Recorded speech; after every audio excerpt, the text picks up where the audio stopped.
আসসালামু আলাইকুম সবাইকে ওয়েলকাম করছি আজকের ভিডিওতে। তো আজকের ভিডিওতে এইচএসসি 25 যারা আছো তাদের জন্য আমরা তোমাদের যে ইংরেজি দ্বিতীয় পত্রের বলতে পারো সবচেয়ে গুরুত্বপূর্ণ যে টপিক সেটা হচ্ছে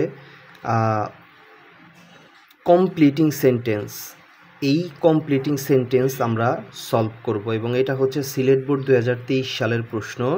অনেক গুরুত্বপূর্ণ একটা প্রশ্ন এবং আজকের ভিডিওটা যদি তুমি পুরোটা দেখো, পুরোটা যদি বোঝার চেষ্টা করো, আমি তোমাকে কথা দিতে পারি এইখানে তোমরা 10-এ 10 পাবা।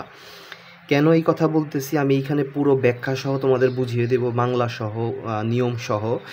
এবং এই যে বোর্ডটা, এই সিলেট বোর্ড 23, এইখানে যে নিয়মগুলো দেওয়া আছে শুধুমাত্র কমপ্লিটিং সেন্টেন্স না, অন্যান্য টপিকগুলাও তুমি যদি এই পুরাটা যদি একটু বুঝে বুঝে কমপ্লিট করো, তোমার ইংরেজির জন্য যা যা নিয়ম দরকার পুরাটাই কিন্তু এইখান থেকে কাভার হয়ে যায়। এই বোর্ডটা এতটা ইম্পর্টেন্ট এবং সুন্দর, তো এই জন্য এইটা সিলেক্ট করা হয়েছে, কারণ এইটা করলে সব নিয়ম আমাদের কাভার হয়ে যাবে। এবং তোমরা একটু ধৈর্য সহকারে ভিডিওটা দেখো, বোঝার চেষ্টা করো এবং ভিডিওর শেষে অবশ্যই কমেন্টে জানাবা যে ভিডিওটা তোমরা বুঝতে পেরেছো কি না, হেল্পফুল ছিল কি না। যদি ভালো বুঝতে পারো তাও জানাবা, যদি বুঝাইতে না পারি তাও জানাবা, ঠিক আছে? এইটা তোমাদের প্রতি একটা রিকোয়েস্ট থাকলো।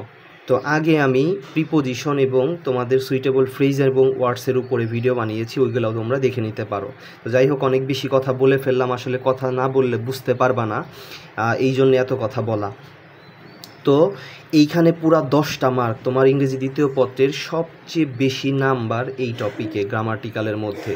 তো 10টা সেন্টেন্স কারেক্ট করতে পারলে তুমি এখানে 10 মার্ক পাবা। তো প্রথমেই দেখো 1 নাম্বার, এবং এইটা করার জন্য যে অনেক বেশি নিয়মকানুনের দরকার এমন কোনো ব্যাপার না, তুমি যদি একটু বাংলা বুঝে বুঝে করো এটা কিন্তু খুব সহজেই তুমি পারবা।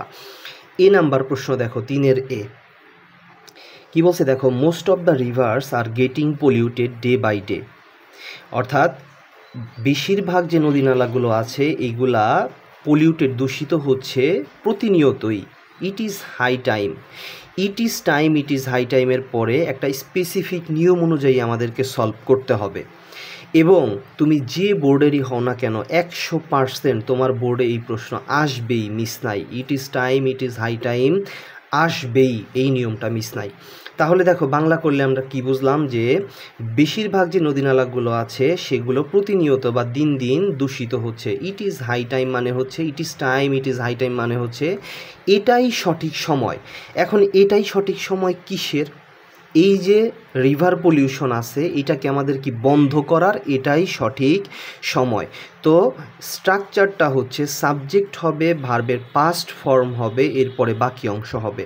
তাহলে আগে আমরা বাংলা করব, এটাই সঠিক সময় এই যে রিভার পলিউশন আছে এটাকে বন্ধ করার। It is high time we stopped এই যে রিভার পলিউশন।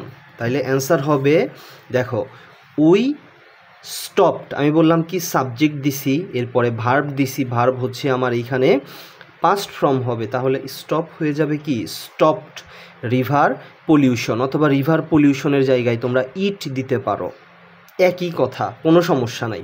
তো এই হচ্ছে আমার অ্যান্সার। তোমাদের ইট ইজ হাই টাইম দেখলে তোমরা কোনো কিছু চিন্তা করবা না, তোমরা সাবজেক্ট আনবা, ভার্বের পাস্ট ফর্ম দিবা, বাকি যে কোনো একটা অংশ তোমরা অর্থ অনুযায়ী বসাই দিবা, যা আসে ওইখানে সেই অনুযায়ী বসাবা। এবং আর একটা কথা তোমরা এইখানে মনে রাখবা, যে তোমরা সবসময় চেষ্টা করবা, খুবই গুরুত্বপূর্ণ এই কথাটা, সবসময় তোমরা চেষ্টা করবা যে অ্যান্সারগুলো ছোট করে লেখার জন্য। অর্থাৎ এই সেন্টেন্সটাকে আমি চাইলে আরও বড় করতে পারি, কোনো দরকার নাই। বড় করতে গেলেই কি হবে বলো তো, গ্রামাটিক্যাল মিস্টেক হয়ে যাবে, সেন্টেন্স কিন্তু হবে না।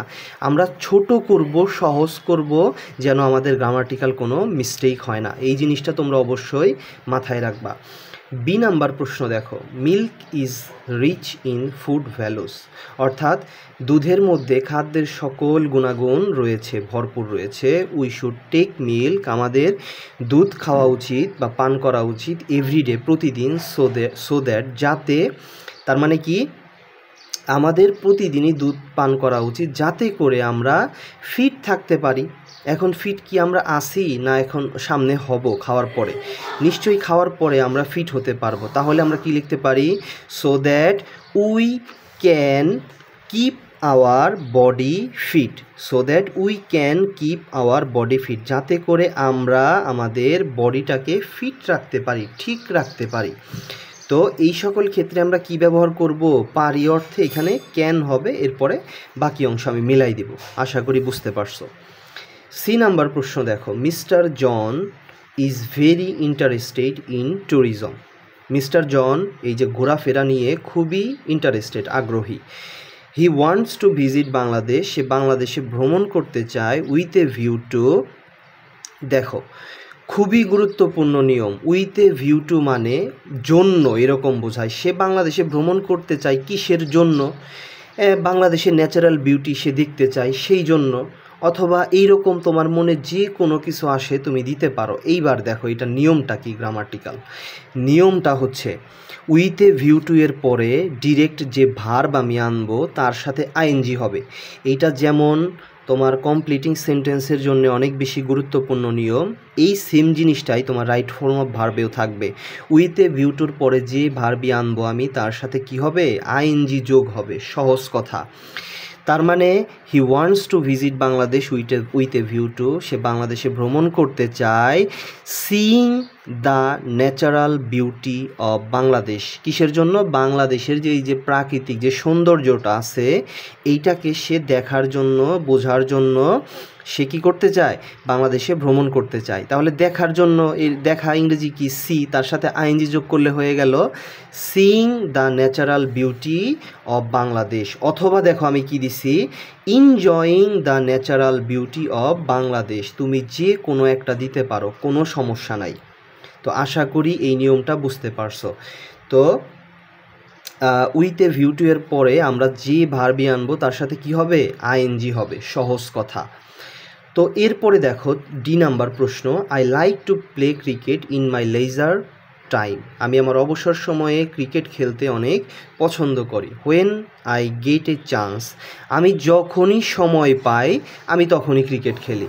When I get A chance I play cricket, কোনো ভেজাল নাই, একদম simple sentence. When I get A chance, দেখো আই প্লে ক্রিকেট, সব প্রেজেন্টে হবে। তো এইটা একদম সহজ, এটা আশা করি সবাই পারতা যদি তোমাদের আসতো।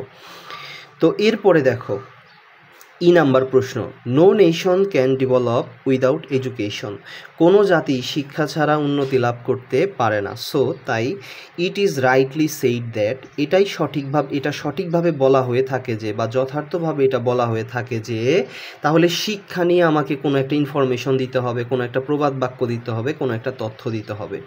So it is rightly said that, শিক্ষাই জাতির মেরুদণ্ড। তাহলে এটার ইংরেজি আমরা করে দিব কি, education is the backbone of a nation. তাহলে education is the backbone of a nation, এটা আমরা দিয়ে দিব। এই যে দেখো ইয়ের অ্যান্সার হচ্ছে education is the backbone of a nation. তাহলে শিক্ষাই জাতির মেরুদণ্ড, এই লাইনের মানে হচ্ছে শিক্ষাই জাতির মেরুদণ্ড। এরপরে দেখো এরপরের প্রশ্ন হচ্ছে এফ নাম্বার প্রশ্ন, Meena really sings well, Meena সত্যি অনেক ভালো গায়, অর্থাৎ গান গায়। ইফ শি গেটস অপরচুনিটি, সে যদি একটা সুযোগ পেত, দেখো ইফ হচ্ছে একটা কন্ডিশনালের নিয়ম। তাহলে দেখো ইফ প্লাস এখানে কি আছে তোমার, দেখো তো এখানে আছে শি গেটস, এটা প্রেজেন্ট কন্ডিশনালের নিয়ম। ইফ প্লাস প্রেজেন্ট মানে ভার্বের যদি প্রেজেন্ট ফর্ম থাকে ওই পাশে আমরা সাবজেক্ট প্লাস এখানে ফিউচার ইনডিফিনিট করব। এখন ফিউচার ইনডিফিনিটের সূত্র হচ্ছে, স্ট্রাকচার হচ্ছে শ্যাল বা উইল। তাহলে she will B a famous singer, এখন তোমরা চিন্তা করো সে কি সিঙ্গার কি হয়ে গেছে, না যদি অপরচুনিটি পাইতো তাহলে হইতো, নিশ্চয়ই অপরচুনিটি পাইলে সে অনেক ভালো একটা সিঙ্গার হইতো। তো জেনারেল সেন্সের কথা, সে একজন বিখ্যাত বা ফেমাস একটা সিঙ্গার হইতো। She will B a famous singer, হইতো, হবে, এরকম অর্থে আমরা কি ব্যবহার করব, উইল বি ব্যবহার করব। তাহলে এখানে কি হতো, she will B a famous singer অথবা গ্রেট সিঙ্গার দিতে পারো, একই কথা। জি নাম্বার প্রশ্ন দেখো, হি ওয়াজ এ পিটি ক্লার্ক, সে সামান্য একজন ক্লার্ক, কেরানি। বাট কিন্তু হি বিহেভড অ্যাজ দ্য, কিন্তু সে এমনভাবে আচরণ করছে, অ্যাজ ইফ অ্যাজ দো এটার মানে হচ্ছে যেন। তাহলে দেখো হি বিহেভড অ্যাজ দো, এইখানে দেখো হি সাবজেক্ট, বিহেভড হচ্ছে এইখানে ভার্বের পাস্ট ফর্ম দেওয়া আছে অথবা পাস্ট ইনডিফিনিট বলতে পারো, অ্যাজ দো দেওয়া আছে। তো এইখানে আমরা কি ব্যবহার করব, এইখানেও আমাদের একটা কন্ডিশনালের নিয়ম যাবে, সাবজেক্ট প্লাস ভার্বের পাস্ট মানে পাস্ট ইনডিফিনিট যদি থাকে অপর পাশে হয়ে যাবে সাবজেক্ট প্লাস পাস্ট পারফেক্ট কন্ডিশনালের নিয়ম। কিসের নিয়ম? পাস্ট পারফেক্ট কন্ডিশনালের নিয়ম হচ্ছে সাবজেক্ট প্লাস হ্যাড বিন ব্যবহার করব। তাহলে দেখো এইটাকে যদি আমরা করি তাহলে কি হয়, এটাকে যদি আমরা করি এটার অ্যান্সার হবে he had been N officer. তার মানে সে সামান্য একজন কর্মচারী, কেরানি, কিন্তু এমন ভাব ধরতেছে, এমন আচরণ করতেছে যেন সে একজন অফিসার। হি, ওই যে হ্যাড বিন হচ্ছে আমার স্ট্রাকচারের নিয়ম অনুযায়ী, আর এরপরে an officer, he had been an officer. তো আশা করি এটা তোমরা বুঝতে পারছো। এই পাশে পাস্ট ফর্ম থাকলে এই পাশে আমরা পাস্ট পারফেক্ট কন্ডিশনালের নিয়ম অনুযায়ী করব। তো এরপর 8 নাম্বার দেখো, the weather of that night was very rough. আজকের ওয়েদারটা মানে ওই দিনের ওয়েদারটা অনেক বেশি রাফ ছিল, খারাপ ছিল। I would have meet you provided, আমি তোমার সাথে দেখা করতাম, প্রোভাইডেড মানে যদি, এইরকম অর্থ প্রকাশ করে। আমি তোমার সাথে দেখা করতাম যদি, দেখো জি নাম্বার আমরা যে নিয়মে করছি এইটাও সেম একই রকম নিয়ম। উড হ্যাভ রয়েছে, কুড হ্যাভ রয়েছে, আর দেখো এখানে ভার্বের পাস্ট ফর্ম রয়েছে, মিট রয়েছে, MET। তাহলে এই পাশে আমরা হ্যাড বিন ব্যবহার করব। তাহলে এই সেন্টেন্সটাকে আমরা কিভাবে দিতে পারি? আমরা দিতে পারি provided the weather had been good, যদি কিনা আবহাওয়াটা ভালো থাকতো তাহলে আমি তোমার সাথে দেখা করতাম। The weather had been good, যদি ভালো থাকতো তাহলে হ্যাড বিন গুড হবে। তো আশা করি এইটাও তোমরা বুঝতে পারছো, এবং কোনো সমস্যা হলে অবশ্যই তোমরা কমেন্টে জানাবা। আমি সবার কমেন্টে রিপ্লাই দেওয়ার চেষ্টা করব, তোমাদের সাথে কানেক্টেড থাকার চেষ্টা করব। তো এরপর দেখো আই নাম্বার প্রশ্ন, Bangladesh is a small country, Bangladesh is a small country দো, যদিও ইট হ্যাজ এ স্মল এরিয়া, যদিও এটার এরিয়া বা আয়তনটা অনেক কি স্মল, ছোট, তারপরেও কি আয়তনের অনুযায়ী, জায়গার অনুযায়ী লোকের পরিমাণ অনেক বেশি, পপুলেশন অনেক বেশি। তাহলে এটা একদম সহজ। দো ইট has a small area it has a huge population, এটার পপুলেশন অনেক বেশি। দেখো ইটের সাথে কিন্তু হ্যাভ যাবে না, ইট কি হবে? হ্যাজ হবে, ইট হ্যাজ। তাহলে এটার অ্যান্সার আমার হচ্ছে it has a huge population, it has a huge population, এটার পপুলেশন অনেক বেশি, জনসংখ্যা অনেক বেশি। যে নাম্বার প্রশ্ন দেখো, English is an international language, ইংরেজি একটি আন্তর্জাতিক ভাষা। There is not a country in the world where, তাহলে পৃথিবীতে এমন কোনো কান্ট্রি নেই, দেশ নেই যেখানে কিনা এই ইংরেজিটা ব্যবহার হয় না, ইংরেজির এই ব্যবহারটা যেখানে হয় না। তাহলে কি দিতে পারি? There is not a country, there is not a country in the world where English is not used, English is not কি হবে? used হবে। এই দেখো ইংলিশ ইজ নট ইউজড, এই হচ্ছে আমাদের যে নাম্বারের অ্যান্সার। তো আশা করি তোমরা বুঝতে পারছো, আমি সর্বোচ্চটা দিয়ে চেষ্টা করছি যতটুকু সম্ভব, যতটুকু ব্যাখ্যা দিয়ে যতটুকু সহজভাবে তোমাদের বোঝানো যায়। এবং তোমরা আসলে বুঝতে পারছো কি না তোমরা অবশ্যই কমেন্টে জানাবা, এবং ভালো লাগলে অবশ্যই সেটা জানাবা যে বুঝতে পারছো কি না, এটা আমাকে অনেক ইন্সপায়ার করবে। এবং এইরকমভাবে প্রত্যেকটা টপিকের ভিডিও পাওয়ার জন্য তোমরা আমার চ্যানেলটাকে সাবস্ক্রাইব করে রাখতে পারো, ভিডিওতে একটা লাইক দিয়ে রাখতে পারো।